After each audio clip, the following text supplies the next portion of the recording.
Welcome back to another episode of STL Real Estate Roundtable. I'm your host, Jaden Barr, CEO and team leader of Keller Williams Realty Chesterfield. And today I'm joined by a very special guest.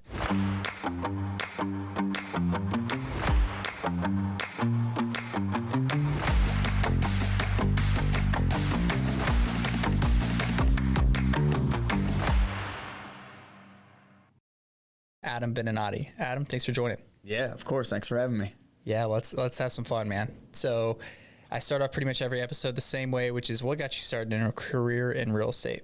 So specifically that agent portion of it, I wanted to invest in real estate, and I didn't really know where to begin.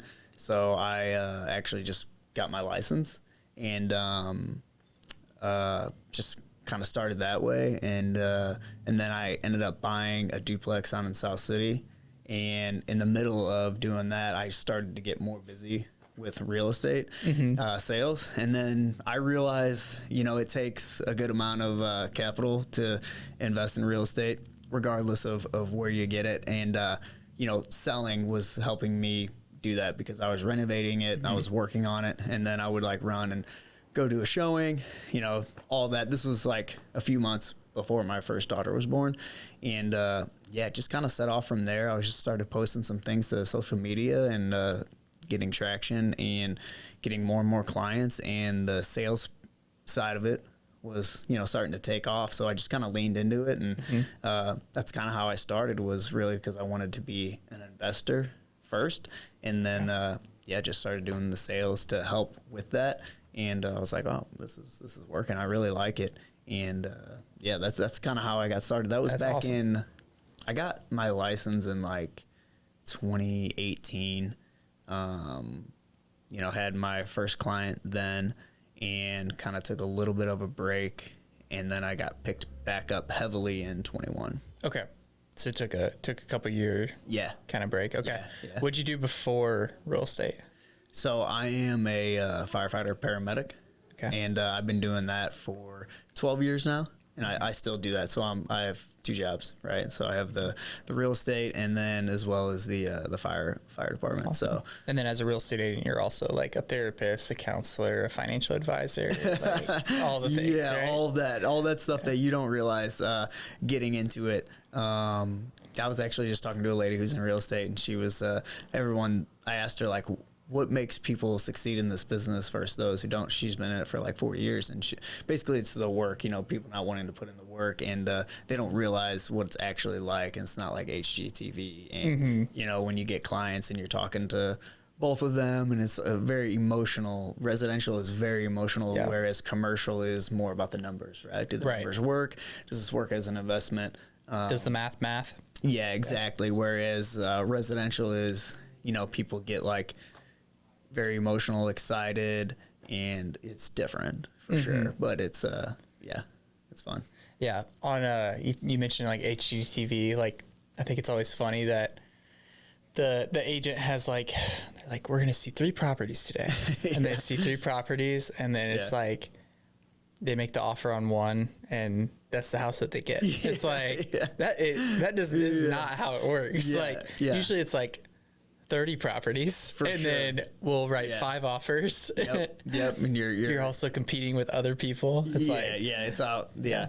And that has to be staged, because that's just not how it works. Right. That's not how it works at all. And you're, the last minute somebody wants to see a house, or, whatever it may be. It's just way different. Yeah. It's always 3:00 in the afternoon. They see the 3 properties. You got nothing else going on. And then you schedule your day for that or whatever. You have multiple clients, and then you get to one, and they're like, well, do you have time to see another one? Can we see this one extra one? Yeah. And you're like, let me try to squeeze that in. So then you're getting on your phone trying to get the showing accepted and do all that. But one of my one of the things that gives me personal satisfaction is whenever I have a list of showings for the day, and then I schedule them how I think, when I think we're going to be there. Yeah. And then you're hitting like clockwork, right? Yeah. It's you scheduled for 11:30, you're walking in at 11:29. It's you're come on. Yeah. Yeah. My one friend that we recently just closed on a house for them, they wanted to schedule all these houses, and I was like, all right, cool. It was like the beginning of their search, and they were bringing their kids, and I was like, make sure you pack your lunch. And they were just kind of like, they didn't realize. And then once we got into the search, they're like, oh, you weren't kidding. Like, this is, I was like, yeah, we're seeing a lot today. So, yeah. But yeah, I always overlap them like For as sure. much as I can, just to give, because sometimes people will breeze through a house, and then other times they're like, you know, they want to see every but they don't have any interest in buying it, but they're just like, you know, some are slow, some are fast. Right. Yeah. Got to pick up the vibe after that first round of showings, right? For sure. Yeah. For sure. Okay, so you mentioned you got into real estate because you really wanted to build wealth through real estate, right? Yeah. So you got into real estate sales that way. How has that kind of background on like the investing side helped you on the It's helped me a lot for as far as like just walking properties and knowing what to look for, because I've walked like, you name it, properties that are just like in terrible shape, and then some that are just in a lot that are just in great shape, because I'm primarily a residential agent for, you know, people that are buying it for a home. So that's helped a lot, because like on my friend's house, in the last house that he just bought, we walked, it's a great house. It was only like a few years old, and it was the multiple offer situation. And I was like, hey man, I was like, you don't need inspections on this house. Like there's nothing, you don't need a guy to tell you that the toilet's loose or something like that. Like this is, I was like, I don't want to pressure you into it. I was like, but I've walked a ton of houses, a ton of rehab properties, and I know what to look for. And I was just like, you know, and he does too. He kind of has a background. He's done remodeling and stuff himself. He's like, yeah, we don't need an inspection for this. And they ended up winning. Yeah. You know, and I had that conversation with them beforehand. I was like, when we come across a house that you really like and you want to put in an offer to win, I was like, you have to trust me on the offer. I was like, because usually it takes somebody getting burned. Like they really want a house, and I'm like, hey, this is the offer that we should do, and they don't listen to you, and then they miss the opportunity. Sad. Yeah, they get really sad, and then it's like on the next one, it's like, all right, are you ready to like really put your best foot forward? Because they're still upset about missing that first one. Right. So it's helped a lot as far as like that aspect goes, for sure. And then myself, the agent side, has helped me a lot with being able to put together offers that I'm going to win. Yeah. You know, on an investment property, and just walking it and knowing, you know, what to expect, what to look for. Yeah. I mean, I always communicate to clients, like, my job is to help you win. Like, I hate losing. For sure. I'm an athlete. Like, trust me, nobody hates losing more than me. Yeah. Like, I want you to win. One of my friends. Oh, sorry. Yeah. And I mean, that's just like you said, it goes back to trust of them being able to trust you and knowing like, hey, whether it's a brand new construction or the house is 200 years old, there's going to be items on the inspection report. Inspector's job is just to educate you, not to scare you or make a mountain out of a molehill, I like to say. For sure. So there's always going to be things, and that's part of home ownership. But having like a trusted advisor in your corner that can call out like, hey, I've personally remodeled homes. Like, I know how much this is going to cost. Yep. Like, I think that gives a lot of security. Yeah. My wife and I, we just remodeled our personal home about a year and a half ago now. And I learned so much through that process, like doing it myself and hiring contractors and figuring out, you know, costs of certain projects. And then on showings now I can say, oh, you want to add a bathroom in the basement? Well, here's how much it costs us. Like I personally have done this. Right. Absolutely. And, it just gives a lot of comfort, I think. For sure. Yeah. And people will ask you, like, when you're an agent, you're kind of expected to know a lot of different things that maybe not really fit like what an agent is, but like your clients expect you to know all that stuff, to be the expert on construction, lending, more than just, you know, opening the door and getting, anybody can, you know, walk somebody through a house, but really being able to wear those other hats is it's important. Yeah. And while like lending's not our job, right? I think the best agents I know can at least speak the language, right? And they don't always have to kind of like kick the question to somebody else. They can just be like, yeah, here's what our lender's going to say. For sure. Right? Yeah. And having a good lender is huge. Like that makes you look so much better as an agent too. For sure. Just having a good lender, like, Absolutely. So, you mentioned you got your first client right around the time your daughter was being born? Right? No. So I got my first rental property. First rental property. Yeah, Okay. like a couple months before my daughter was born. Okay. And I was going. I was doing a lot of work. I was, and that's when some more sales started. So I was driving down to South City trying to work on this property, and then I was, then all of a sudden somebody, wanted to use me as an agent. So I was like, okay, I'll make some money. So I started doing that as well. And I was actually in school online through SLU at the time. Yeah, so then I was getting home at night and staying up till I was putting school off because I was doing all this other stuff. And, assignments were due at 11:59, right? It was supposed to be due at 11:59. So then I'm at home trying to do these assignments, and my wife was like, and I knew the answer, but she's like, "Are you gonna continue to do all of this when we have our first baby?" And I knew right away, I was like, something had to give, and then I quit going to online college and was just like, I need to focus on real estate because that's for me at the time is way more beneficial than finishing my degree. Right. Cool.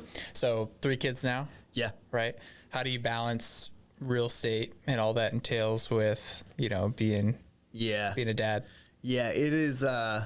It's definitely a learned skill to balance that, because at first I was I didn't balance it very well at first. Yeah. I was all in on real estate and loved having kids and stuff with my first daughter. Doing all that. And I remember because I also had the rental property. And I remember my daughter was a few months old or whatever. And I was my sister made a comment because I went to go hold her. I was like, oh yeah, she didn't want me to hold her. My sister was like, yeah, because you're never home. You're never around. And I was like, oh shit. So, that's when yeah. So, how do I balance it now? I really just try to structure my day. The kids go to school Monday, Tuesday, Wednesday. They're in daycare Monday, Tuesday, Wednesday. And we just started that. And then my wife, she works Monday, Tuesday, Wednesday. So those 3 days, Monday, Tuesday, Wednesday, I'm knocking out is this is my work days. Yeah, those are my work days. And then obviously if showings and stuff pop up or things on the weekend, it's fine because, we have them Thursday, Friday, Saturday, Sunday. So, that's how I balance it. I try to, only take care of things that need to be taken care of, with clients, in the evenings and calls and stuff like that. I still, talk to them and do, but anything that's extra noise, I don't pay attention to anymore. Yeah. Right. You just cut that out. And when I'm with my kids, I'm with my kids. And basically if it has to do with real estate, I'm doing it. If it has to do with my kids, I'm doing it. Anything else, I really don't do anymore. I don't go really play golf anymore. I used to play all the time and stuff. I go to the gym, but, any of that extra stuff going out with friends and going to the bar or something like that, I don't do any of that. It's just real estate or my family. Yeah. And I'm still a firefighter, so yeah. Yeah. So how often are you doing shifts with the firefighter role? So our schedule is 48-96. So we're on to off 4. Okay. So I'm there for 2 days. So this coming week I will work Friday, Saturday. Friday, Saturday. And then I'll be off Sunday, Monday, Tuesday, Wednesday. Okay. Yeah. Gotcha. Does that ever get tricky with clients? You're like, yes, it does. It can, but I have created some good relationships with some of the guys in our office who have always stepped up to help me with a showing. Right? Yeah. And then all my clients have been great about oh, you're at the firehouse, not a big deal. And if it's a house that I know hey, we got to get into this, then I'll have one of the guys that I trust that are top agents as well. Right. And they'll walk them through it. Yeah. I'm still part of the transaction and stuff, but just utilizing those showing agents. Yeah. Yeah. I think that's, I feel like it's almost a scarcity mindset with a lot of agents of thinking they have to be all things to all people all the time. And it's that's just not how any business is ran. No, it's it's not. You work with, you have an Amazon Prime membership, but you're not talking to the owner of Amazon. Right. Yeah. It's you still trust the service and trust the business. Exactly. But you're not talking to the owner every day, right. And that's, that I think a lot of the best real estate businesses are ran that way, right? They're ran like a business. Exactly. You know? Yeah, the businesses are the top like agents, if that's what you want to say, but they have a team, right? Mm-hmm. They have a team of people that are trusted as well. An extension of them. Yeah, with the clients as well. They're not out showing every house. It's just impossible. Once you Yeah. get to a level that you have so many clients, you can't possibly do it all. Then you have a ton of emails and stuff, and you know all that transaction coordinators, right, or an admin. Yeah, right. Well, what do you think have been some of the keys to your success? I mean, you're what, 7 years in, but you took a couple years off, so really like 5 years in the industry. What do you think have been some of the keys to your success? Because you got a great business now. Yeah, I think just the timing that I started. I think, you know, the time of my life that I'm in, my age, you know, I've already been established and trusted as far as my like current profession, as well as, you know, when you're 20 years old and you're starting out in this business, I'm sure there's some that are really good, but I think it's, you know, they're younger. It may be a little bit challenging.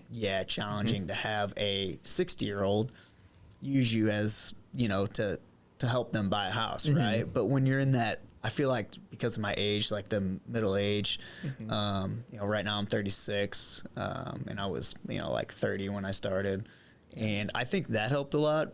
You know, and people really resonate with someone that has like a family and they're working hard and they're trying to build their business and stuff. Yeah. So that's helped. And then, but I'm also at the perfect age where when someone's 25 years old and they want to buy a house, like that, I can connect with them as well too. Yeah. So I think just the timing, that how I got into it, and you know, my personality, I've always been like outgoing and talking to people and really interested in other people and like what they do for a living and kind of like how they got into that or what are their hobbies and stuff. Like I genuinely like to get to know people and like understand them. So I think, you know, all that's helped. What's the saying? I think it's, you want to be the most interesting person in the room, be the most interested. Oh, okay. So like, I mean, the person that is asking other people questions and wanting to learn more about other people, like you're going to be remembered and you're going to be the person that is the most interesting. Yeah. And I would rather. And you probably haven't shared anything about yourself. You're getting other people to talk about themselves, right? Yeah, for sure. So everyone wants to talk about themselves. Yeah. It seems that way, you know? Yeah. For sure. What have been some of the kind of like challenges with the business growth? And I mean, I know you've got like a lot on your plate, right? With the firefighter job, being a dad, being an investor, like what have been some of the challenges and how have you kind of worked through those? The challenge would be like from the beginning, like I've always been, you know, confident in myself. Like I can do pretty much anything. Like I always think like I can pretty much do anything that I want. Like I'm that confident, like doesn't matter like what business or whatever. If I really wanted to do it, I can make it work. And I think the problem with that mindset in the beginning was my ego. I didn't listen to other people that were already in the business as far as like how to set the business up correctly, as far as like lead gen and the models and stuff. I pretty much was just like, oh, I got this, I can do it. And I if I had to do that over again, I would, you know, try to build the base of the actual business first. And then, because once you start getting busy and once you start selling houses and stuff, you know, you're just kind of going off of that momentum, but you don't really have an established foundation. So that's probably one of the biggest hurdles, is because, you know, then I had to kind of go back and be like, all right, like rework.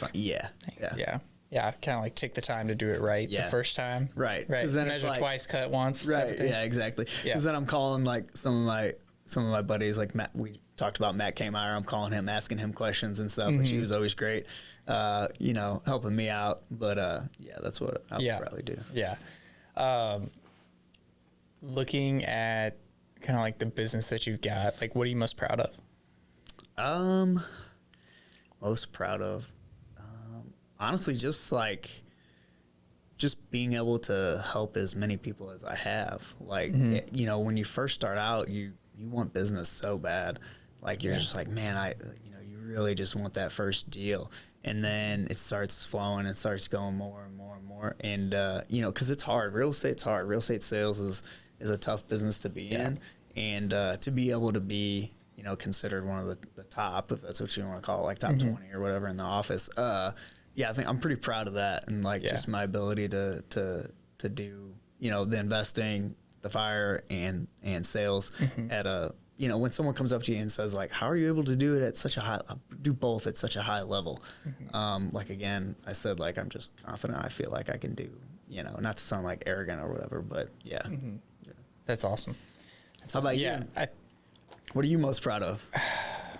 Man, I mean, I think it's just like, it goes back to like the KW saying, live a life by design, right? And I think I'm on my way there, right? I haven't really arrived on that, but I can definitely see how real estate has just transformed like my family picture, right? Of like the experiences that we're able to have, just being able to provide for our family, right? And like my wife wanted to be a stay-at-home mom.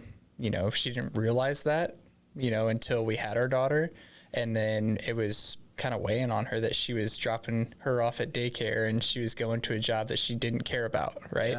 And that was something that my real estate business has allowed her to stay home, right, to not work, and like that's a huge blessing, right? And so I think too, it's just like the relationships, all about relationships, right? I mean, you get to walk people through an experience that they might do 5 times in their life, and ideally it's getting less. All nowadays. 5, ideally all 5 of those are with you, right? A client for life, but being able to be a part of such like a monumental moment in people's life story, like that's pretty cool. For sure. Right? Yeah. So that it's never lost on me. Like when somebody reaches out and is like, hey, we want to use you. Like that's never lost on me, because there's, 15,000 agents in our area. And like the average person knows probably anywhere from 8 to 10. Yeah. And a lot of those are like some of their family members or like a relative or, that sort of thing. And so not being from here and still being able to build that reputation. Where are you from? I'm from Central Missouri. Oh, so like Mid-Mo. Yeah. Yeah, that's huge.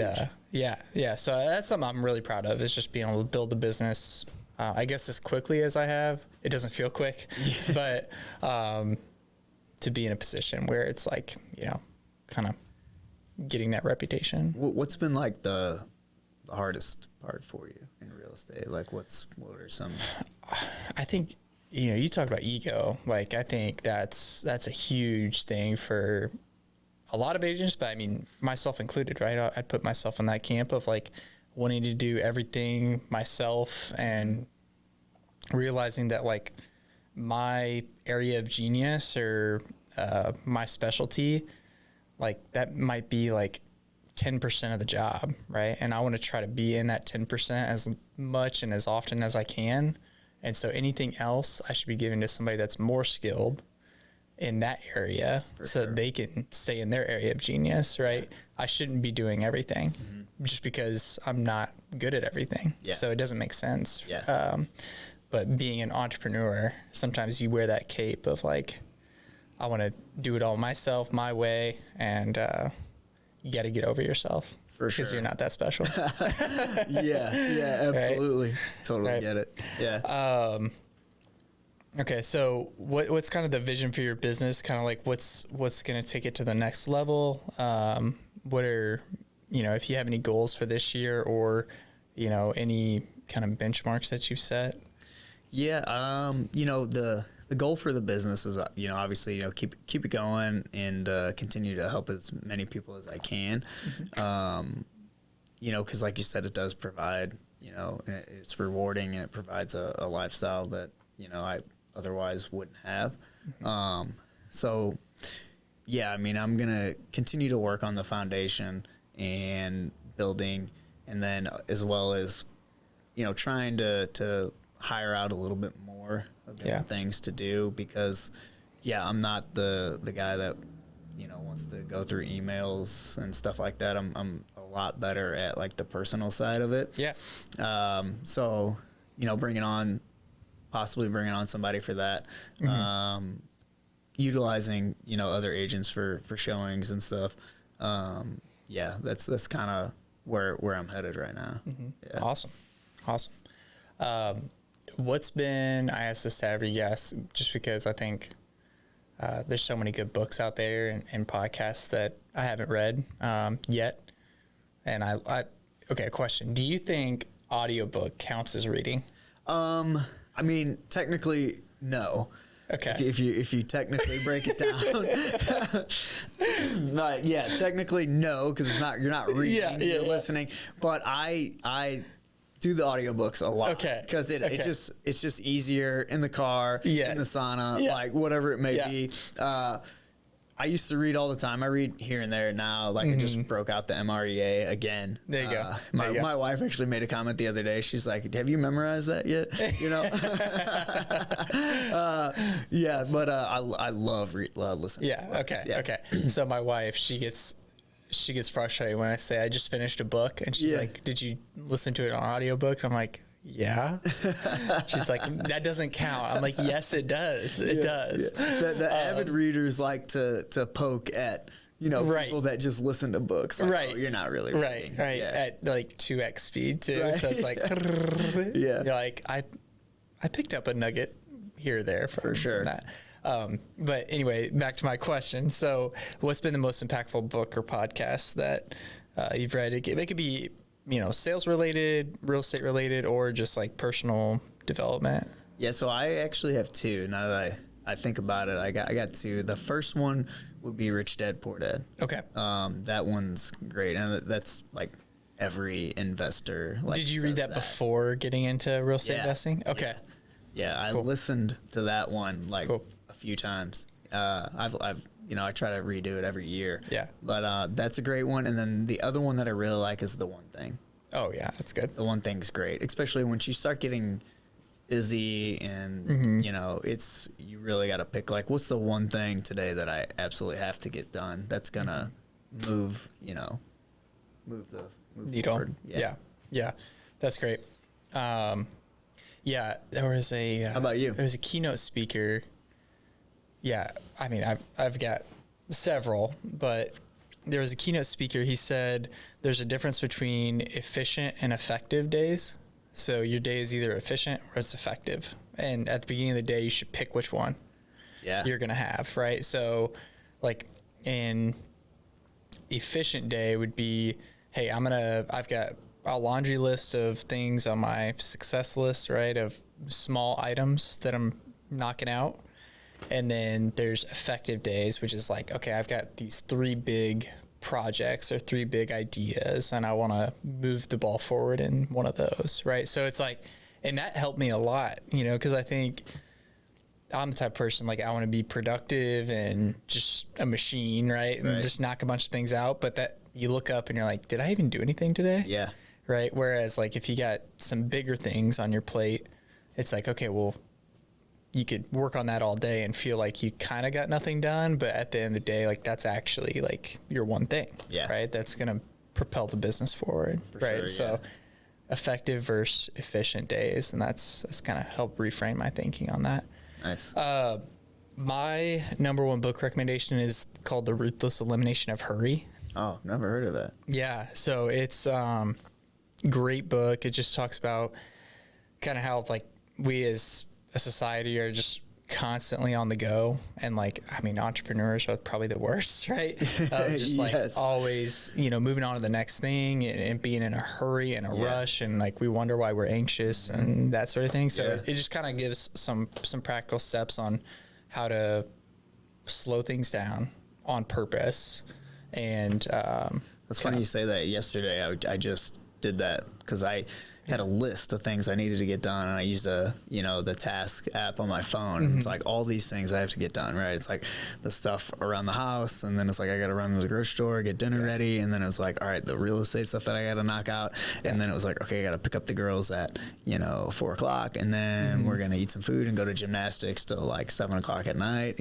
So that's great. I love that, and I noticed myself like hurrying. I'm like, why am I rushing around? Like, I'm just going to knock out the things I can and that are most important, and then I'll do the other things the next day. Yeah. Yeah. So like, I mean, one of the things in the book is like driving in the slow lane on purpose.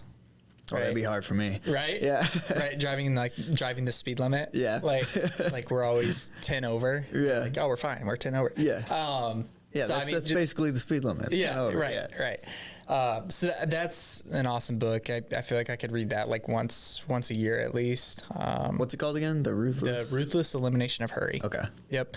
So you got that one, and then probably Rich Dad Poor Dad's great. Right now, Unreasonable Hospitality by Will Guidara. He was the owner of the #1 restaurant in the world, or still is, I guess, in New York. Mm-hmm. And it's all about like the client experience. So how to make every client touch point more awesome is what he calls it. And so,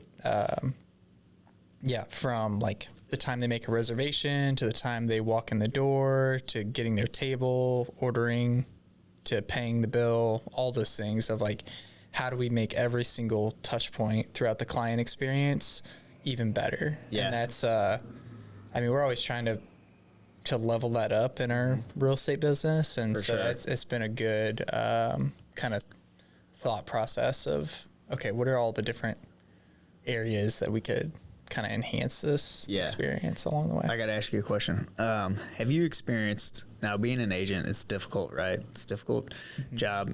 There's a lot of emotions. How do you feel? I saw I don't know, it was a short or whatever. And it was a guy talking about why he got out of real estate, being a real estate agent. And he was like, when everything goes smooth, people think you didn't do anything, but you made a bunch of money. And then when something goes bad, it doesn't have to be everything. When one thing goes bad, they think it's all your fault and blame you. That is, I mean, he's spot on. Yeah. No, that is a great point. I think one thing, I think people just aren't familiar with all the things that we do behind the scenes to make it look like nothing, like there were no issues, right? I mean, I just had a closing today and like no hiccups, nothing from the outside looking in, but behind the scenes, we were like, we had a ton of things, right? Yeah. So I think just letting people know like all the things that you're doing behind the scenes, sometimes you gotta like let them peek behind the curtain and be like, hey, this, and this, but you don't have to worry about it. I already took care of it. Right. And that way they're like, oh, like I had no idea. Right. But yeah, that can be tricky. For sure. It can be tricky. Yeah. Yeah. I think it's always like also framing, like whatever scenario you're in, like if something is going wrong, it's very rarely the agent's fault, I would say. It's just like reality of the situation. So like I try not to sugarcoat anything. I'm like, hey, buyers requested this. Like, what do you want to do? Like, tell me how you want me to handle it. Here's how I think we should, but I want to hear your thoughts. Yeah. Right. So yeah, I don't know. Cool. What do you think? Yeah, no,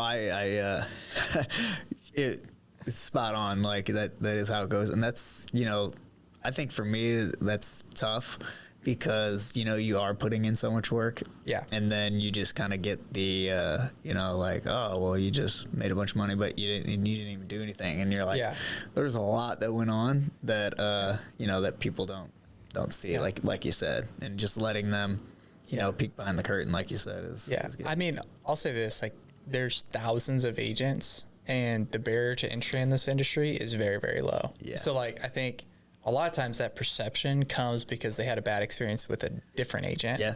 And I think there are a lot of agents that probably aren't worth much. For sure. Because they don't do anything. Like they don't do the work. They don't know how to solve problems. They don't know how to communicate. Yep. But communication's the biggest. The good agents are worth their weight in gold, right? Like they're worth way more. Yeah. So it's like there's a push and pull there where I'm like, I see what you're saying, but also like I bring value and I know that I bring value.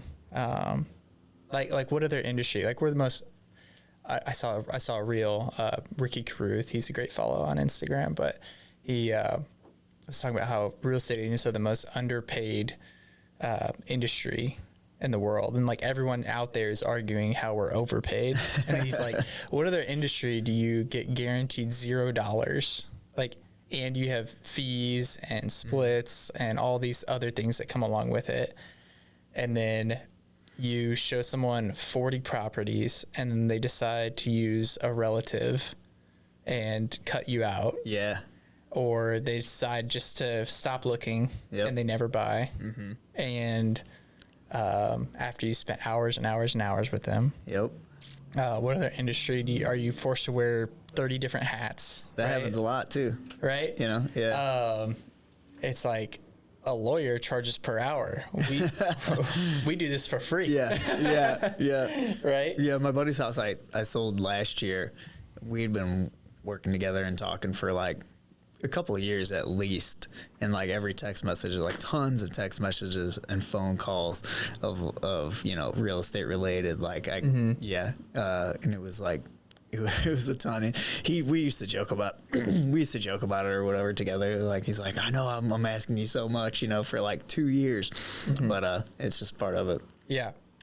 I mean, there's a situation where like you have a client like that that's like a 2-year slow churn, but then you also have the others that are like, just like they go out, see 3 properties, right on one, they're under contract and close 30 days later. Yeah. A lot of time, I feel like in my experience, like a lot of times those are your like favorite people and you're like, dang, I kind of wish it lasted a little longer, right? Yeah. You're like, we already got you into the house. My one client last year, she was probably like the most into it that I've ever had. Like we went and saw houses, and it was her and her husband, and we saw like 5, and she was like, yep, this is the one, let's do it, blah blah blah.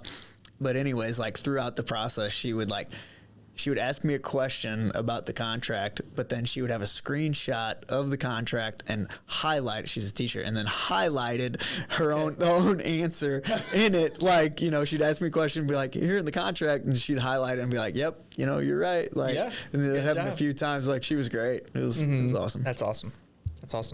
Well, kind of what do you think has been, I guess why you're on the investing side. So there's very few agents that decide to invest in real estate, which I think is crazy. Yeah. Right? We should all be investing in real estate. Like we know the type of wealth that real estate builds. Why do you think more agents don't invest in real estate? You know, it's a different skill.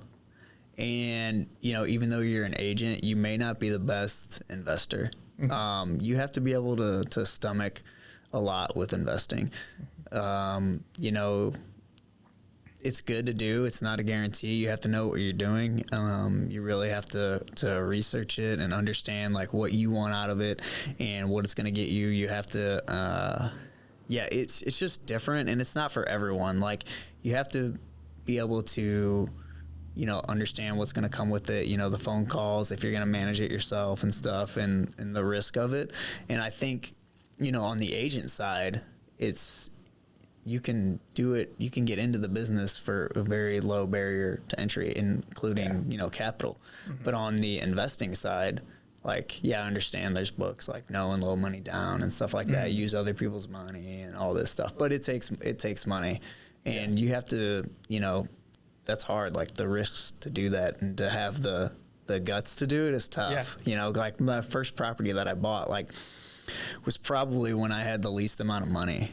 Like, and I was getting ready to have my first daughter. I, you know, used a HELOC from my house and to be able to fund part of it and like all this stuff, and you know, did the whole BRRRR strategy, the BRRRR strategy and stuff. So it's tough, and it takes away, it's another thing that just takes away your time. Yeah. Right. So I think they should do it, but you know, it's tough, and it's just another skill that you got to learn and do. So, I mean, there's arguments for it. I think diversifying like your retirement and like your portfolio, I think is important. I hate using that word, portfolio.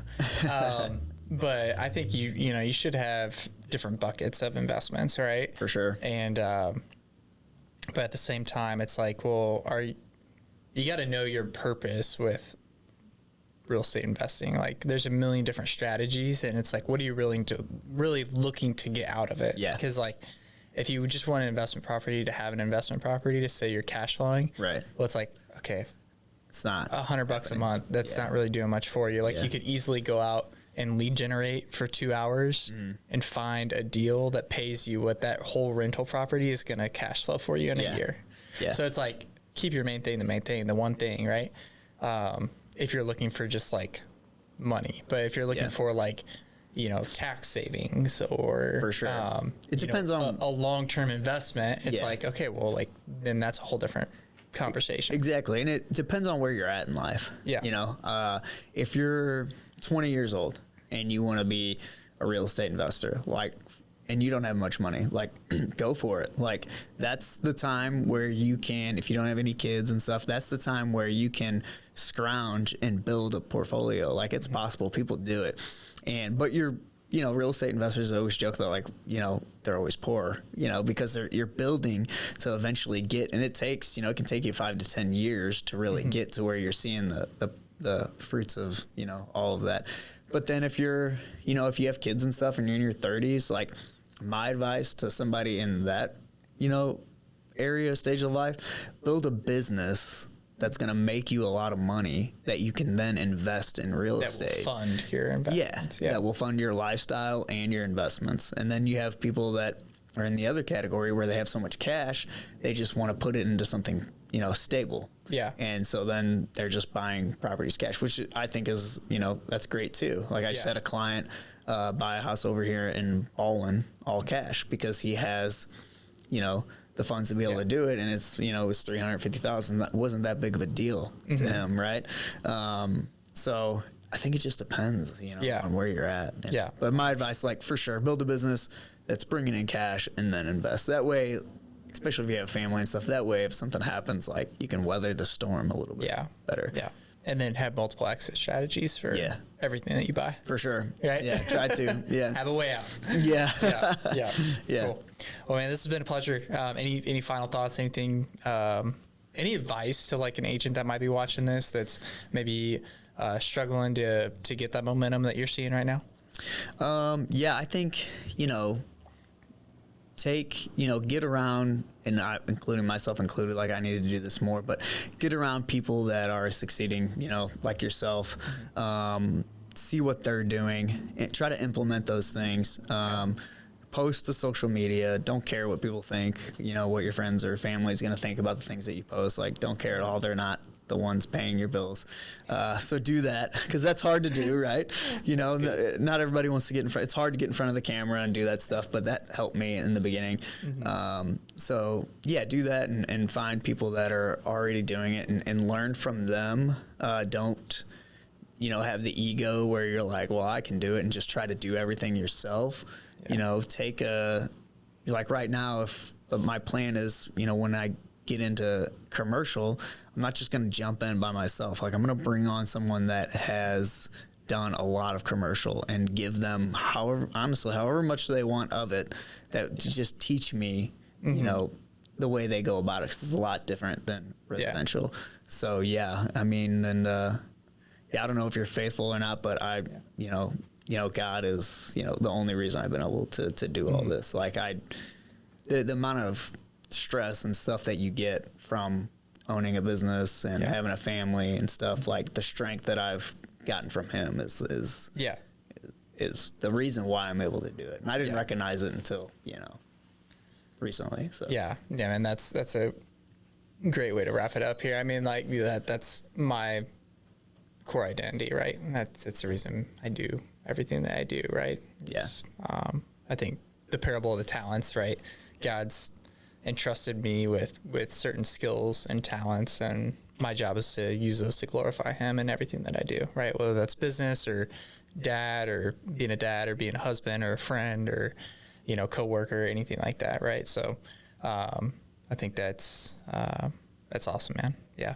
And for sure. Faith is a huge part of it. I mean, you wake up and each year everything resets, right? You're not guaranteed a dime in this industry, and that's can be daunting, right?